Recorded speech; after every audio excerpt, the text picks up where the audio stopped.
அண்ணன் எதிர தான் இருக்காரு. அண்ணன் கூட கொஞ்சம் நாளைக்கு மாத்தி பேசினாரு கூட வச்சுங்க. சீமானின் பின்னால் இருக்கிற கூட்டம் அந்த அரசியலை சரியாக கொண்டு போவோம்.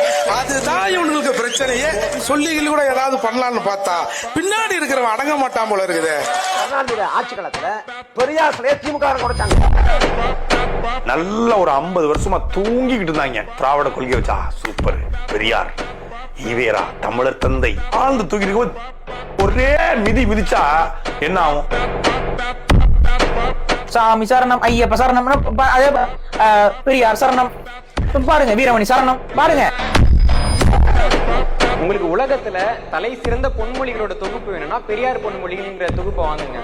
ஏன்னா அவங்க உலகத்துல இருக்கக்கூடிய தலை சிறந்த பொன்மொழிகள்லாம் எடுத்து அதை சொன்னவங்க பேரை அடிச்சுட்டு பெரியார்னு போட்டு வச்சிருக்காங்க. கொள்கை என்ன பெரியாரை எதிர்க்கிறது?